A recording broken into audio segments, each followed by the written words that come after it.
The oppressive August heat, a relentless shimmering beast, had clamped down hard on the city of Havenwood for 3 unforgiving days. It was a suffocating wet blanket that strained already frayed tempers and the city's aging, overburdened power grid in precisely equal dangerous measure. Dr. Evelyn Hayes felt the familiar, unwelcome prickle of anxiety, a cold serpent coiling in her gut that always accompanied such extreme weather events. As the esteemed Chief of State Infrastructure Security, extreme weather in all its unpredictable fury was her constant professional nemesis. Today, however, she was at Patriots Point, a well-regarded residential facility for disabled veterans, not in any official capacity, but a deeply personal one. Her uncle, retired Master Sergeant Frank Rourke, a gruff, profane, but intensely beloved figure from her earliest childhood memories, and a double amputee from his brutal service in Vietnam, now called this place home. The lights inside the common room had just flickered twice, ominously, a silent warning, before surrendering entirely with a protracted, weary groan from some unseen transformer that seemed to echo the collective, exhausted sigh of the entire sweltering city. Darkness, thick, instantaneous, and absolute, swallowed the spacious common room where Evelyn had been sharing a lukewarm, rapidly melting iced tea with Frank. A single suspended beat of stunned silence, then the immediate anxious murmurings of the dozen or so veterans and a couple of clearly harried staff members filled the void. Frank's hand, gnarled and calloused, but still surprisingly strong, found hers unerringly in the sudden blackness. "Here we go again, Evie girl." He rumbled, his voice a low growl. "Hope that fancy new generator of theirs decides to kick in faster than the last rust bucket they had." A younger, distinctly more stressed voice, which Evelyn recognized as belonging to David Chen, the facility manager, cut through the growing gloom, laced with a desperate, forced optimism. "All right now, everyone, just a temporary blip. I'm sure the emergency generator should be fully online in precisely now." Instead of the anticipated, reassuringly powerful hum of the brand new heavy-duty diesel generator that Patriots Point had recently installed, a complex project Evelyn herself had informally but meticulously advised on, there was a distinct, alarming cough. A single hesitant sputter followed, then a strangled metallic wheeze, followed by a deeply sickening final silence. The emergency lights, which had flickered on for a brief hopeful moment, died again, plunging them all back into an even more profound, suffocating darkness. A darkness now undeniably tinged with a rapidly rising, palpable panic.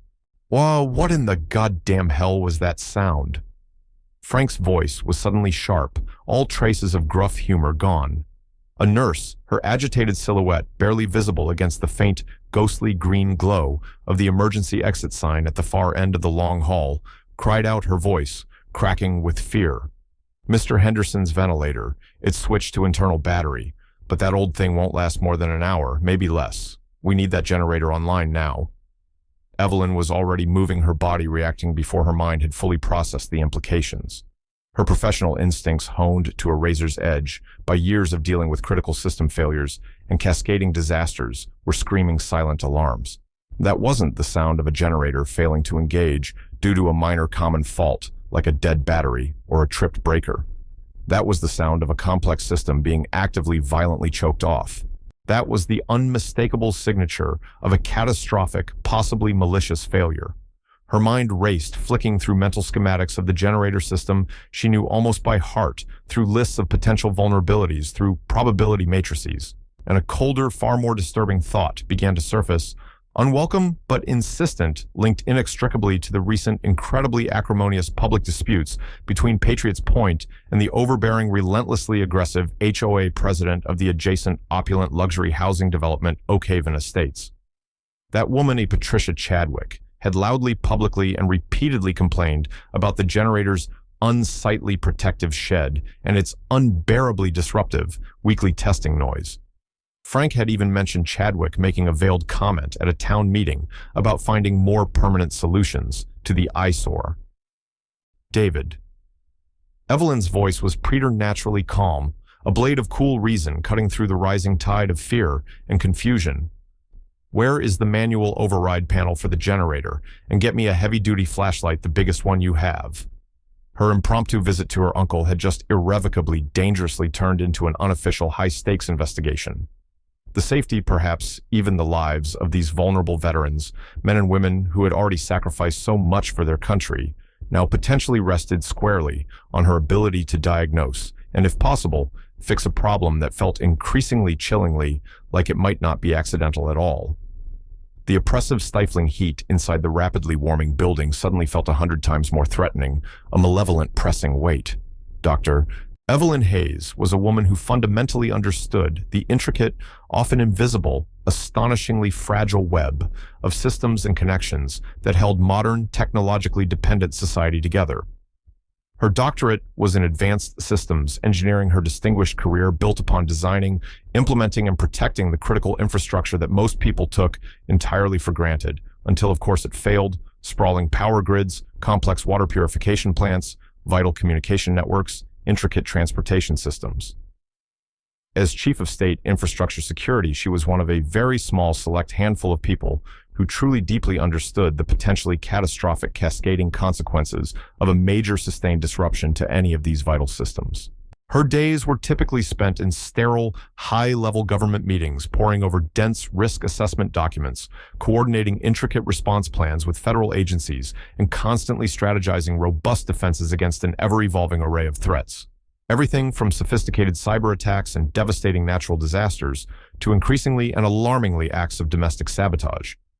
She was widely known in her field and in government circles for her extraordinary cool head under immense pressure, her almost obsessive, meticulous attention to even the smallest detail, and an unwavering, almost fierce commitment to her responsibilities.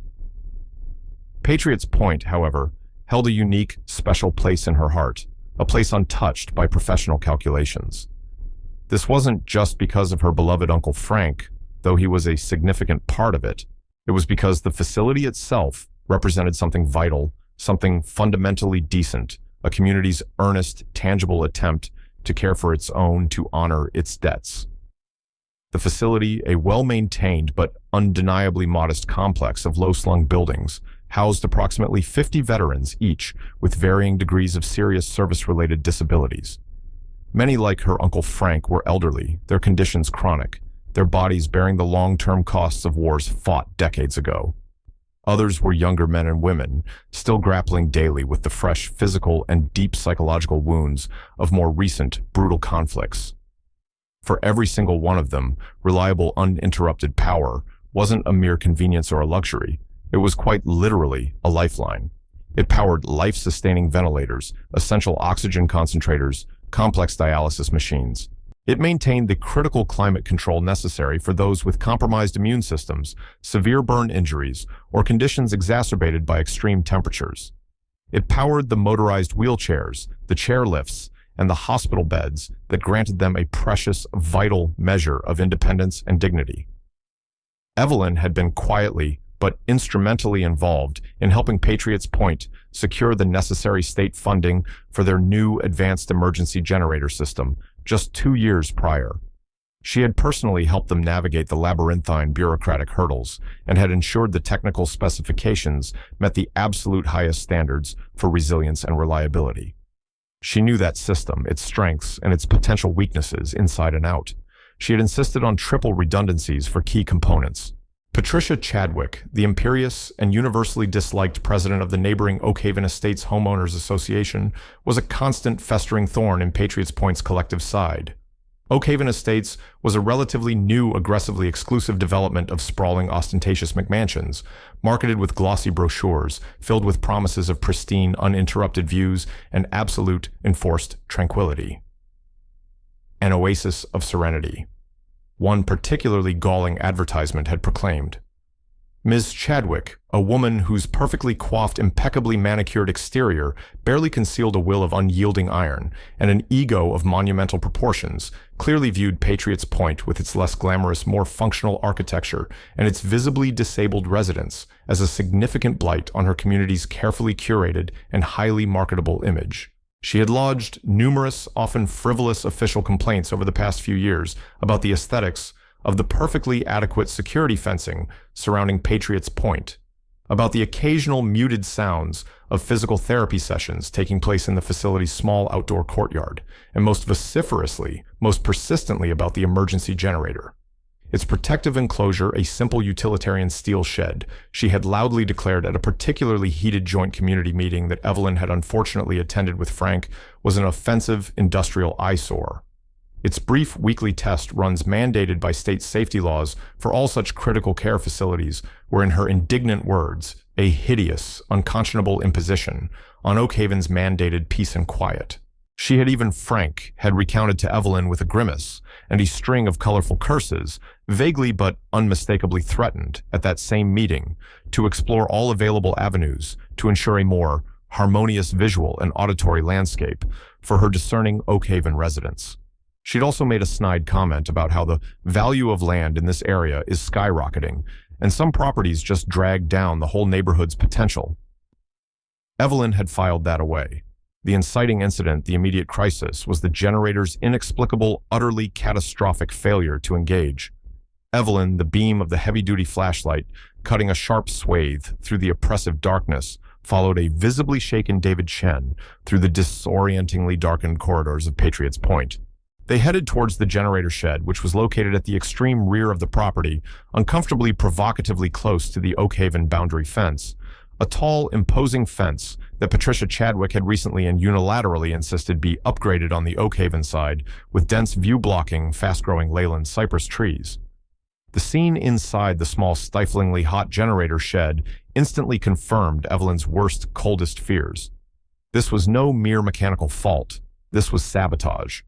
The main fuel line, a thick, heavy-duty reinforced hose designed to withstand extreme pressure and environmental stress, had been crudely, violently hacked almost entirely through, likely with a pair of heavy bolt cutters or perhaps even a sharpened spade.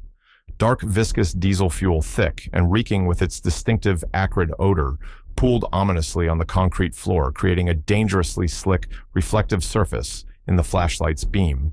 Worse, far worse, the primary digital control panel for the generator had been systematically smashed.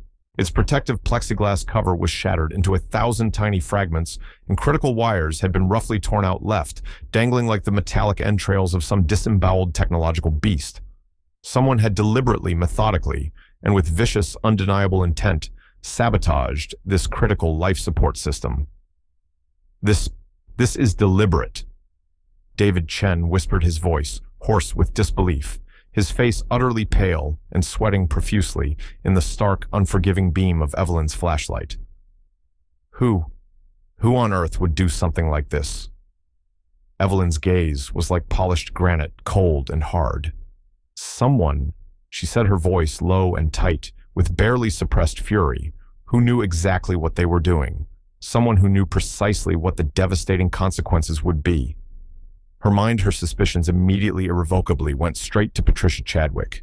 The technical knowledge required for this level of focused sabotage wasn't immense. A determined amateur could manage it with the right tools, but the sheer calculated malice behind the act was profound. It was timed with sickening perfection to coincide with the citywide power outage, clearly designed to cause maximum impact, maximum suffering. Frank Rourke, who had somehow maneuvered his heavy motorized wheelchair with surprising speed and agility through the darkened, chaotic hallways to join them, let out a long, complex string of curses that would have made even his old drill sergeant blush. Chadwick, he growled, his voice thick with rage, his one good hand clenching into a fist. That goddamned witch. She's been wanting this generator gone silenced ever since they poured the concrete for the damned shed.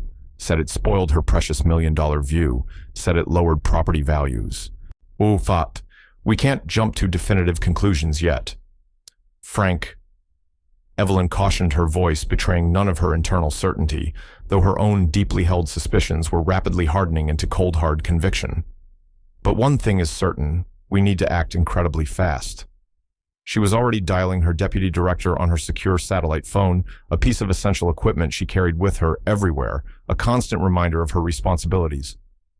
Ben, it's Evelyn. I need a full-state emergency response team dispatched immediately to Patriots Point. It's a disabled veterans facility in Havenwood. We have a full power outage, and their primary backup generator has been deliberately sabotaged. Repeat, sabotaged. We have multiple residents on critical life-sustaining medical equipment. I also need a priority forensic team from state investigations. And Ben, alert the governor's office directly.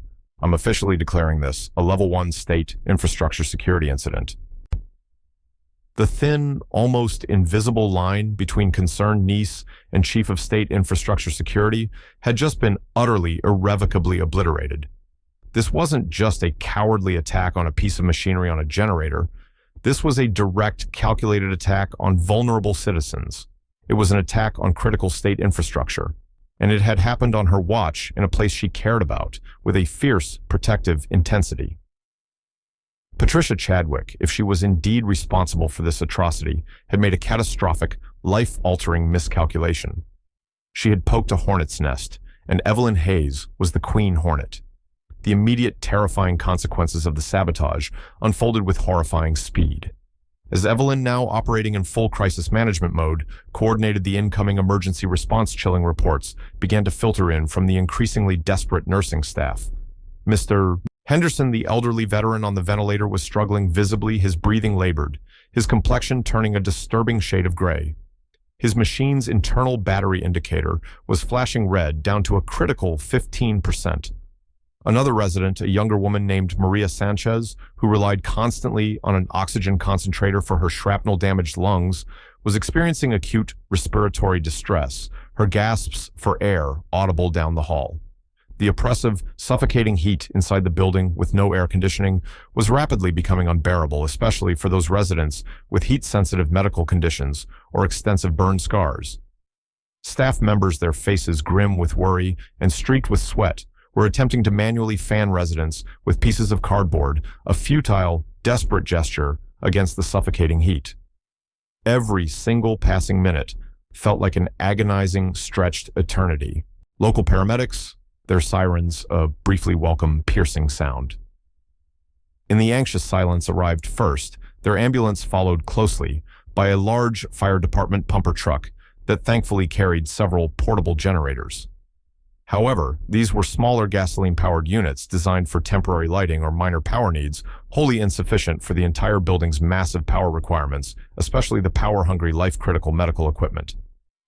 Evelyn, with practiced efficiency, quickly directed their deployment to the most critical areas, Mr. Henderson's room first, then Maria Sanchez's, then the small, overwhelmed nursing station. When the first unmarked cars carrying the state investigators arrived, their tires crunching on the gravel driveway, Evelyn, now covered in a fine sheen of sweat and a thin, invisible film of atomized diesel fuel from her initial hands-on assessment of the ruined generator, met them at the entrance.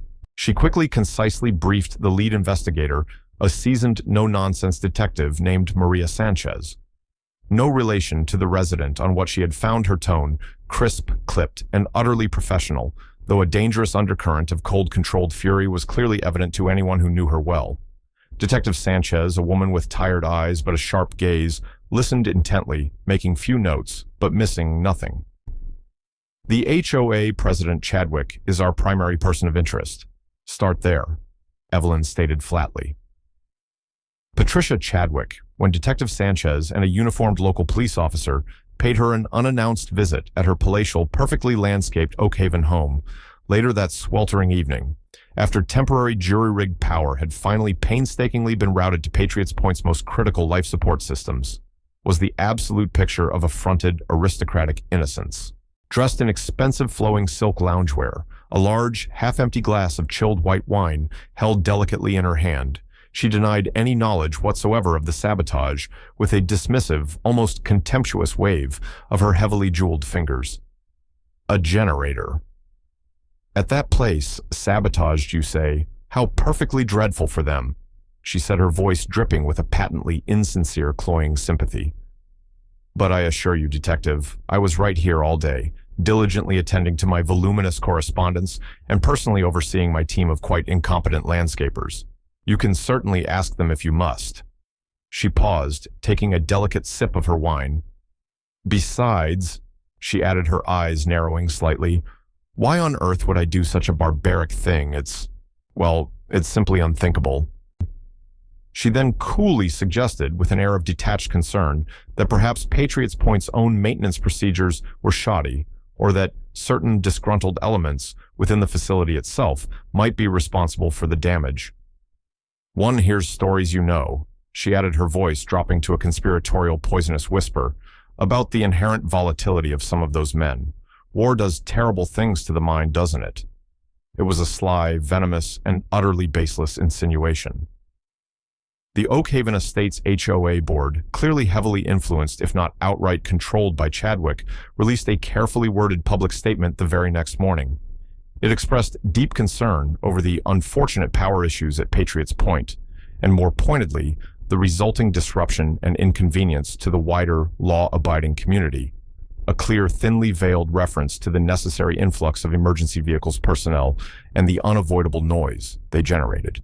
There was absolutely no mention of sabotage, no condemnation of the criminal act itself.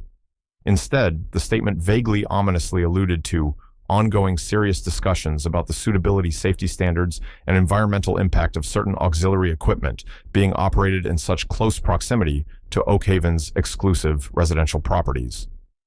It was a masterclass in blame deflection and public relations spin, almost certainly orchestrated, if not personally penned, by Patricia Chadwick herself, designed to shift blame away from Oakhaven and to subtly continue her insidious campaign against the veterans' facility. Evelyn, reading the infuriating statement on her government-issued tablet while gulping down lukewarm bitter coffee at the makeshift command post hastily set up in Patriots Point's sweltering cafeteria, felt her blood pressure spike dangerously. Chadwick wasn't just denying her involvement. She was actively, brazenly using her considerable HOA power to obfuscate the truth, to gaslight the community, and to implicitly threaten Patriots Point further. This woman had no shame. The second shocking brazen incident occurred 2 tense days later. The state, pulling out all the stops, had managed to locate and deliver a massive trailer-mounted emergency generator to Patriots Point, a temporary but powerful solution, while their own ruined system was meticulously repaired and the forensic investigation continued. The delicate installation of this behemoth, however, required the specialized heavy lift crane and transport vehicle to cross a small, innocuous-looking strip of neatly mown grass. This strip of land was technically an HOA, common easement, a shared buffer zone between Patriots Point's perimeter fence and the aggressively verdant Oakhaven boundary. Just as the highly skilled installation crew began to carefully maneuver the enormous new generator into its designated position, Patricia Chadwick appeared as if summoned by some dark magic. She was flanked by 2 large, grim-faced men who looked like ex-military private security and a smug-looking HOA lawyer, clutching a thick, ostentatiously bound binder. "Stop this immediately," Chadwick commanded, her voice shrill, cutting through the morning air like a siren. "You are trespassing on Oakhaven Estates common property. This monstrosity," she gestured with undisguised disgust towards the life-saving temporary generator, "is an entirely unapproved installation. It flagrantly violates at least a dozen HOA covenants regarding noise levels, aesthetic harmony, and the placement of unpermitted industrial structures. It must be removed from our site at once." The crew chief, a burly, sun-weathered man named Johnson, looked utterly bewildered, his hard hat askew. "Ma'am, with all due respect, this is a declared state emergency. These folks in there, they have no reliable power. We're operating under direct state orders here." "I don't care if you're under orders from the Almighty himself," Chadwick snapped, her face flushed with anger. "This is private property, and the Oakhaven Homeowners Association strenuously, unequivocally objects to this unsightly eyesore and the inevitable noise pollution it will create for our residents. You do not have our permission to place it here." She then incredibly directed her 2 impassive security men to physically stand in the direct path of the slowly maneuvering generator. Evelyn, who had been conferring quietly with Frank, and a visibly stressed David Chen nearby, discussing the long-term repair timeline, strode over her patients, utterly, completely exhausted. This was beyond outrageous. "Ms. Chadwick," she said, her voice dangerously, deceptively calm, each word precisely enunciated. "That generator you so casually dismiss as a monstrosity is in fact a vital piece of state-deployed emergency infrastructure. It is currently ensuring the health, safety, and very lives of dozens of disabled American veterans. veterans whom you or someone acting directly on your behalf already put at extreme mortal risk by criminally sabotaging their primary backup power system. Are you now in full view of these witnesses and state contractors actively trying to obstruct its installation and thereby further deliberately endanger their lives? Chadwick's cold eyes narrowed into slits. And just who in the world do you think you are interfering in official HOA matters? You're merely a visitor here, aren't you? A relative, I believe, of one of the residents. Her tone dripped with condescension. You have absolutely no authority here, young woman. B. She clearly foolishly still saw Evelyn as nothing more than Frank Rourke's concerned, but ultimately powerless niece. This was the moment of truth, the calculated malicious obstruction, the blatant, stunning disregard for human life, prioritized far below petty aesthetic regulations and inflated property values, the direct, arrogant challenge to legitimate state authority. It all coalesced in that superheated, tense moment. Evelyn looked Patricia Chadwick squarely, unblinkingly in the eye. Actually, Ms. Chadwick, she stated, her voice now carrying an icy weight of authority that was impossible to ignore. I have considerably more authority in this matter than you can possibly in your wildest dreams imagine. She reached slowly into her jacket pocket and produced her official state credentials, the embossed golden state seal, gleaming brightly, almost defiantly, in the harsh morning sunlight. I am Dr. Evelyn Hayes. She announced, her voice ringing with undeniable power, Chief of State Infrastructure Security for this entire state. This critical emergency installation is proceeding under my direct, legally mandated authority in full accordance with the provisions of the State Emergency Powers Act. Your current interference in this vital operation, Ms. Chadwick, constitutes a serious felony offense.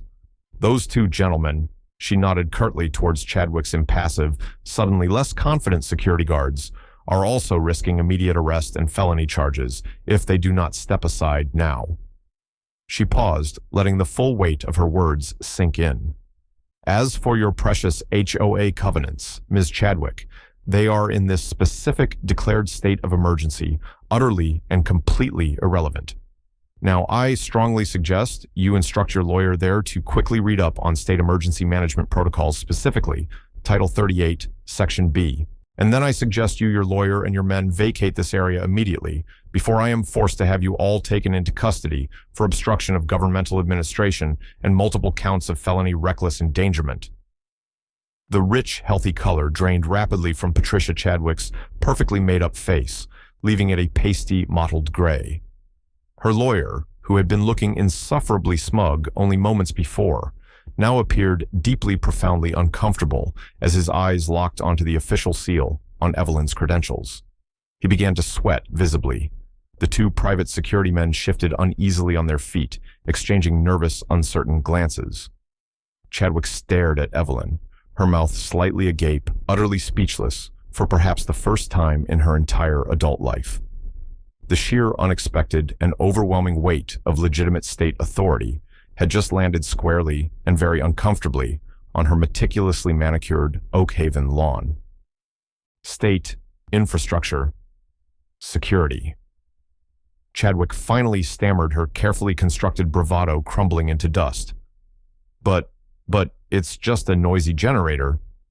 The second, far more sinister layer of the unfolding twist, the unmasking of Patricia Chadwick's true despicable motive, began to emerge with chilling clarity as Evelyn's dedicated investigative team, now operating with the full unhindered backing of state law enforcement agencies, delved much deeper. They meticulously executed legally obtained search warrants on Chadwick's opulent home, her private office at the high-end real estate firm, where she was a largely silent but influential partner, and the Oak Haven HOA's administrative records and financial accounts. What they painstakingly uncovered was far more damning, far more nefarious than simple arrogant NIMBYism or a petty vindictive vendetta against noise and undesirables. Patricia Chadwick, it turned out, along with a small, tightly knit and ruthlessly ambitious cabal of influential Oak Haven HOA board members and a couple of equally unscrupulous local property developers, had a secret, audacious, and entirely criminal plan. Patriot's Point, with its undeniably prime strategic location, bordering the exclusive Oak Haven Estates, and overlooking a small, picturesque, undeveloped lake, was sitting on extremely valuable land they coveted with a burning, avaricious hunger. Their complex long-term strategy, outlined in encrypted emails and coded meeting minutes, was to acquire that land by any means necessary, demolish the existing veterans facility, and then develop a new phase of luxury waterfront townhouses and a private 9-hole extension of Oak Haven's already existing members-only golf course. The relentless campaign of harassment against Patriots Point, the endless nitpicking complaints, the restrictive punitive interpretations of shared easements and decades-old covenants, the constant grinding pressure, was all deliberately cynically designed to make the facility's continued operation financially and logistically untenable. It was intended to slowly drive down its perceived viability, to create a pervasive atmosphere of crisis and despair, an environment where the county authorities or the small, underfunded nonprofit organization that ran Patriots Point might eventually be pressured or even desperate enough to sell the valuable land cheap. The brutal sabotage of the emergency generator was a deliberate, vicious escalation of this insidious strategy. It was intended to manufacture a genuine crisis, to publicly dramatically demonstrate that Patriots Point was unsafe, unmanageable, and a burden on the community, thereby significantly accelerating their timeline for the illegal land grab. Investigators found damning emails securely encrypted, messages recovered from wiped hard drives, and carefully concealed minutes from clandestine, off-the-books meetings, meticulously outlining the entire illegal plan. They discovered shell corporations registered in offshore tax havens that had been set up specifically to obscure the eventual land purchase and funnel the illicit profits. Financial records revealed a complex web of unusual unexplained payments, kickbacks, and suspicious fund transfers between Chadwick, her co-conspirators, and the developers. Patricia Chadwick wasn't just a power-hungry, overzealous HOA president with an aesthetic grievance. She was the cold, calculating ringleader of a sophisticated criminal conspiracy driven by insatiable avarice, perfectly willing to actively, knowingly endanger the fragile lives of disabled veterans for immense personal profit. The unsightly generator shed and its disruptive noise weren't just a minor aesthetic offense to her refined sensibilities, they were a significant, frustrating obstacle to her multi-million-dollar financial ambitions. Just before the scheduled public hearing, Chadwick, realizing the net was closing, attempted a desperate countermove. Using her considerable wealth and connections, she orchestrated a vicious smear campaign against Patriots Point. Anonymous, concerned citizen blogs suddenly appeared online filled with fabricated stories of neglect and danger within the facility. Carefully edited, leaked, and out-of-context audio snippets of frustrated veterans were fed to sympathetic local media shock jocks, painting the residents as unstable and demanding. The Oak Haven HOA even funded a glossy mailer, sent to all Havenwood residents, questioning the wisdom of concentrating so many high-need individuals in one location without adequate private funding. It was a vile attempt to poison the well and discredit Evelyn's ongoing investigation. Evelyn and her team worked furiously to counteract the disinformation, releasing factual statements and correcting the lies, but the damage was being done, sowing seeds of doubt in some quarters of the community. The stakes for the upcoming hearing grew even higher. The climax arrived a tense week later, not in a sterile courtroom or an exclusive HOA clubhouse, but in the main vaulted auditorium of the county civic center. The venue had been hastily converted to accommodate an emergency public hearing convened by the State Office of Emergency Management at Dr. Evelyn Hayes' urgent formal request. The large room was packed to the rafters, hundreds of concerned Havenwood citizens, many Patriots Point residents in their wheelchairs and their anxious families, a veritable phalanx of local and state media with cameras and microphones at the ready, a significant contingent of grim-faced state legislators, and a very nervous-looking, visibly diminished Oak Haven HOA contingent. Patricia Chadwick and two of her closest board allies were conspicuously, damningly absent. Dr. Evelyn Hayes, flanked by the steely-eyed Detective Maria Sanchez and the state's lead prosecutor, a sharp, articulate man named Garrett Singh, took the podium. Calmly, methodically, with unwavering precision, she laid out the entire sequence of events, from the initial cowardly sabotage of the generator to Patricia Chadwick's brazen obstruction of the emergency generator installation. Her voice, amplified by the sound system, filled the hushed auditorium. She then detailed with chilling forensic precision the extensive damning evidence of the criminal conspiracy to defraud the community and illegally seize the Patriots' Point land.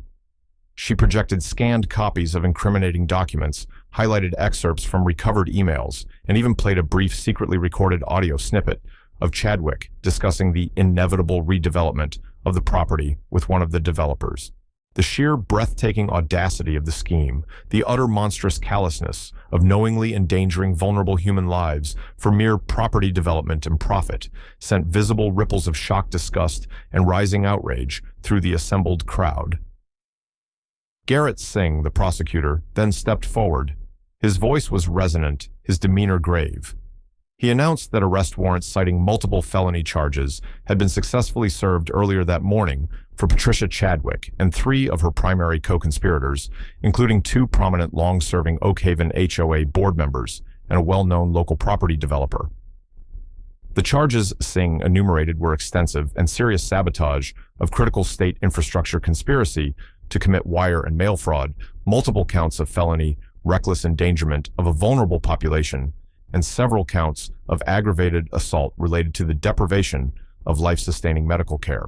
A wave of gasps, then a surge of angry murmurs swept through the auditorium. Then Sergeant Frank Rourke, Evelyn's uncle, representing the stunned but resolute residents of Patriots Point, was helped to the podium. His voice, gravelly from age and emotion, but surprisingly strong and clear, filled the large auditorium. He didn't speak of anger or hatred or revenge.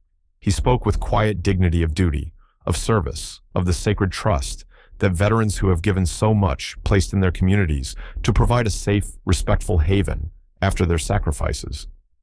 He described in simple, heartbreaking terms the visceral terror of being plunged into darkness, of being powerless, of watching lifelong friends struggle desperately for breath, of feeling the oppressive heat rise, all because of unchecked greed and a monstrous, almost incomprehensible indifference to human life. "We are not an eyesore," he concluded, his steady gaze sweeping the silent, captivated room. "We are not a burden to be shunted aside. We are your fathers, your mothers, your brothers and sisters, your uncles and aunts, your neighbors. We serve this country, many of us, in ways you cannot imagine. We have earned and we deserve the right to live out our days in safety and dignity, not to be viewed as obstacles, not to be targets of predatory criminal schemes." His powerful, unscripted words were met with a thunderous, spontaneous, and sustained standing ovation. The few remaining visibly uncomfortable Chadwick loyalists in the Oakhaven contingent visibly shrank in their seats, their faces pale. The moral authority in the room, palpable and overwhelming, was undeniably with Frank Rourke and the residents of Patriots Point. During the applause, a woman from the Oakhaven section stood up, her voice trembling. "I live in Oakhaven, Ms. Chadwick. She threatened to triple my HOA dues and put a lien on my house if I didn't vote her way on the land use committee she formed. I was too scared to speak up before." Another man, an elderly Oakhaven resident, added, "She strong-armed us into approving that awful fence, said it was for security, but we all knew it was to hide Patriots Point." These spontaneous testimonials further sealed Chadwick's fate in the court of public opinion. The falling action was swift, and for Patricia, Chadwick and her cronies, brutal and decisive. Facing an absolute avalanche of irrefutable evidence, widespread public condemnation, and the damning testimony of their own Oakhaven neighbors, they found their legal options dwindling to virtually nothing. Their desperate 11th-hour attempts to portray themselves as misunderstood philanthropists or as victims of a politically motivated state overreach were met with universal derision and contempt. The subsequent trials were consequently relatively brief. All were convicted on nearly all charges. Patricia Chadwick, identified unequivocally as the ringleader and prime instigator, received the harshest sentence. A significant multi-year term in state prison, a humiliating, ignominious fall from grace that was as spectacular and public as her ambition had once been ruthless and private. Her co-conspirators also received substantial prison time and crippling financial penalties. Crucially, the state, under Evelyn Hayes's strong recommendation, invoked newly strengthened asset forfeiture laws, seizing properties, bank accounts, and other assets directly linked to the fraudulent land grab scheme. A significant portion of these recovered assets was then directed by specific court order into a newly established, independently administered trust fund. This fund was dedicated to significantly upgrading and ensuring the long-term security maintenance and operational viability of Patriots Point and other similar facilities, serving vulnerable populations across the entire state. The Oak Haven Estates Homeowners Association was thrown into complete and utter disarray. The corrupt, disgraced board was summarily dissolved by court order, and a state-appointed administrator temporarily took over all HOA operations. This administrator was tasked with overseeing new transparent board elections and a complete top-to-bottom overhaul of the HOA's convoluted bylaws and covenants to prevent such egregious abuses of power from ever happening again. The wider Oak Haven community, deeply shamed and embarrassed by the scandal that had unfolded in their midst, began a slow, painful, but necessary process of introspection, reconciliation, and tentative bridge building with their neighbors at Patriots Point. Dr. Evelyn Hayes, skillfully using the considerable political momentum generated by the Chadwick case and the clear, undeniable demonstration of critical infrastructure vulnerability it had exposed, spearheaded a major comprehensive legislative initiative, Frank's Law. As it quickly became informally and affectionately known throughout the state, was a sweeping landmark piece of legislation. It was meticulously designed to protect critical infrastructure specifically serving vulnerable populations, such as disabled veterans, the elderly, and those in long-term care facilities. It mandated stringent new security standards for all emergency power systems in such facilities. It established clear, unambiguous state authority to override restrictive local ordinances or obstructive HOA rules that impeded emergency access, critical repairs, or necessary upgrades. And it dramatically increased the criminal penalties for any sabotage or tampering with such vital systems. The law also included important provisions for state financial assistance to help older, less secure facilities with limited budgets upgrade their critical systems to meet the new higher standards. Evelyn testified tirelessly before multiple legislative committees, her profound expertise, her calm authority, and her compelling first-hand experience lending powerful persuasive weight to her arguments. She faced down skepticism from some fiscally conservative lawmakers and intense lobbying from powerful real estate development groups who argued the new regulations were too burdensome and infringed on private property rights. Evelyn countered by calmly presenting cost-benefit analyses that highlighted the far greater societal cost of not protecting vulnerable citizens. Frank Rourke, alongside other articulate veterans from Patriots Point, also shared their personal moving stories with lawmakers, their dignified voices adding a crucial, undeniable human dimension to the often dry technical and legal debates. Frank's Law eventually passed with overwhelming bipartisan support, hailed by the governor and media outlets across the state as a landmark achievement in public safety, infrastructure security, and social justice. At Patriots Point, the atmosphere transformed almost overnight. The old brutally sabotaged generator was removed its place, taken by a brand new state-of-the-art, virtually impregnable emergency power system housed in a reinforced, heavily secured concrete enclosure, complete with multiple redundant security cameras. The facility itself received significant upgrades funded by the newly established trust, enhancing its safety, accessibility, and overall comfort for the residents. The veterans who had faced down an insidious, invisible threat with remarkable courage and unwavering resilience felt a profound, renewed sense of security value and genuine community support. David Chen, the facility manager, finally began to sleep soundly through the night again. Evelyn continued her regular, cherished visits to her Uncle Frank. They'd often sit together on the newly renovated accessible patio at Patriots Point, sometimes in comfortable silence, watching the late afternoon sun set in spectacular fashion over the small, tranquil lake that Patricia Chadwick had so greedily coveted. The view was indeed breathtakingly beautiful, now preserved and protected for those who truly appreciated it, for those who had earned it. "You know, Evie girl," Frank said quietly one warm evening, a rare gentle smile gracing his lips. "That Chadwick woman, she and her greedy pals, they thought we were just a bunch of old broken-down soldiers, easy to push aside, easy to forget. She didn't realize, not for 1 second, that she was messing with a true force of nature." He winked his gaze, full of pride, referring of course to her. Evelyn smiled a genuine, tired smile that reached her eyes. The fight had been grueling the depths of Chadwick's betrayal, and the criminal conspiracy deeply disturbing on both a professional and a personal level.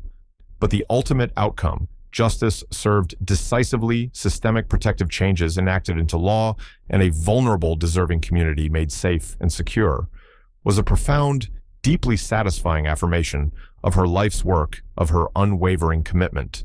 The intricate, vital web of infrastructure she was sworn to protect, she knew was never just about cold concrete, sterile steel, and complex wiring diagrams. It was at its core about the precious human lives that depended on it every single day. It was about the fundamental, often unspoken trust that citizens placed in the systems designed to keep them safe, warm, and alive. Patricia Chadwick had sought to cynically exploit that sacred trust for her own selfish personal gain, to maliciously sever those vital, life-sustaining connections. In doing so, she had not only catastrophically underestimated the strength and resilience of the veterans she so callously targeted, but also the unwavering, formidable resolve of the one woman who had made it her solemn mission to keep the lights on in every conceivable sense of the word. The new laws, the upgraded secure facilities, the restored palpable sense of security and dignity at Patriot's Point. These were the tangible, lasting legacies of a difficult battle, hard fought, and decisively won. They ensured that the steady, reassuring hum of reliable power would continue to be a sound of safety, comfort, and unwavering reassurance for those who needed it most for generations to come.